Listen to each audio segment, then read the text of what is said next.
Hello there. Dr. Bill Crawford here, psychologist, speaker, author of 7 books, host of 2 PBS specials. Here again to bring you another tip on how to help you create the life you want. Specifically, how to use my life from the top of the mind system to bring more clarity, confidence, creativity to everything you do. Today I want to look at the concept of what we pay attention to and how that affects our life. There's a quote that I'm sending out to those 6,000 folks on my quote list. By the way, if you would like to receive one of my favorite quotes each week, along with 2 or 3 paragraphs about how to apply that quote to life, just go to my website, billcrawfordphd.com, or just Google Bill Crawford Ph.D. I'll come up on the first page. Hit the subscribe button. It's free, and each week I will send you one of these, my favorite quotes, along with, again, 2 or 3 paragraphs about how to apply that quote in our life. This week's quote says, we really need to pay attention to what we're paying attention to in order to determine whether the payment is worth the cost. So let's break that down. Number one, the whole concept of that we are paying attention to something. See, that's different than something is grabbing our attention or taking our attention. It's a very common phrase, but I think we want to really examine that and ask ourselves the question, really? Do we want to give other people or situations, especially those difficult people, difficult situations, the power to grab our attention, to take our attention, to take control of what we're paying attention to? Because if we hold on to the belief that something or someone can grab our attention, it means they're doing it. It's coming from the outside. For those of you who follow my life from the top of the mind philosophy, you know this isn't true. You know this middle part of the brain, the limbic system, that part of the brain that's kind of always been responsible for keeping us alive on the planet, is paying attention, is giving attention to things it determines as dangerous.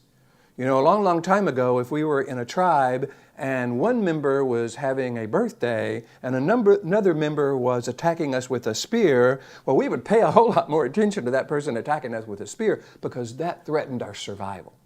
Even as kids, sometimes if mom or dad were like really angry or drunk or whatever, and they were on the rampage versus, hey, there's a great movie playing, we would pay attention to that because that was indeed dangerous.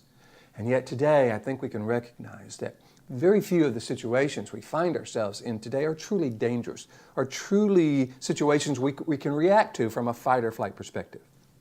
And yet, the limbic system doesn't know this. This middle part of the brain, limbic system, is very small, it's not very smart, it's very reactive, and it tends to kind of scan the environment for anything it thinks is dangerous and react to it by throwing us into the brainstem, where we go into either fight or flight. That's where anger, resentment, depression, worry, stress, frustration comes from. Now, I'm not saying that there's nothing worth paying attention to. My wife, Georgia, was telling me a situation where the other day she was at a intersection, wanting to turn left, waiting for the arrow to turn green. The arrow turned green, and something told her to wait. Now, the cars in back of her were honking, but something told her to wait. And about that time, a car zipped through the intersection, totally running the red light. Had she actually just gone with that, ignored that, she would have been hit by the car. So, you know, sometimes we get this sixth sense. We get a sense of, you know, this person really isn't really trustworthy. This situation feels weird in some ways. So I think paying attention to that is worth the cost because sometimes it can keep us from getting into a situation that is dangerous or problematic. However, when we are dealing with a clerk that doesn't give us the service we want, or some person who happens to cut us off in the freeway, and after we kind of adjust our speed, then we really get upset with them, or just someone in our office or school or home that we kind of get upset with, we are paying attention in a way that I think isn't worth the cost. Because the cost is throwing us into this lower 20% of the brain, triggering cortisol.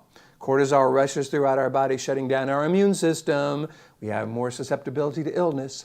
Shutting down our digestive system, that's where ulcers come from, shutting down our production of protein and increasing our production of glucose. Because in a fight or flight situation, glucose is where we get our energy. But because we're not in a fight or flight situation, we just sit there producing more and more and more glucose. Glucose is sugar. Sugar, when it's not burned off, turns to fat. I mean, there's just all kinds of things that are happening, in my humble opinion, that aren't worth the cost. So what if we took more control, had more power, more influence over what we are paying attention to, that we only pay attention to things, situations that are worth the cost? How can we know? Well, we can ask ourselves, am I paying attention to this person or situation on purpose? Have I decided to? Is this how I want to be defined? I'm a person who pays attention to these kind of people and situations because they really help me create the life I want. Or would we recommend this to someone we love? Would we encourage someone we love or teach them to pay attention to this particular person or situation? Or do we find ourselves paying attention to people and situations that frankly aren't worth the cost? There's the question I use sometimes when I'm doing my Dealing with Difficult People seminar. When someone's talking about a difficult person, I'll say, okay, on a scale of 1 to 10, how important, how powerful do you want that person to be in your life? And often that person will say 0, which makes a lot of sense. And yet, when we are paying attention to them, when we're running them over and over in our mind, we're making them the most important person in our life. And the payment isn't worth the cost. So how about we become more aware? There's a quote from Albert Einstein I use in my seminars. Problems cannot be solved at the same level of awareness that created them. How about we become more aware of what we're paying attention to?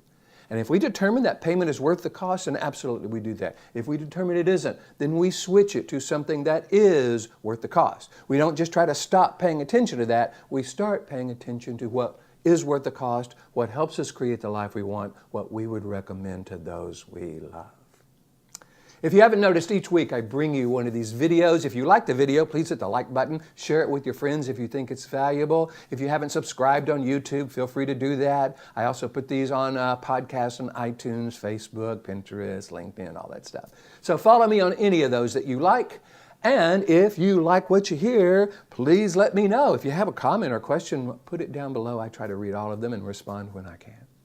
In the meantime, here is to you, bringing more clarity about what's worth the cost, what payment is worth the cost, what are we paying attention to, more clarity, confidence, creativity to everything you do, and I'll look forward to seeing you in the next video.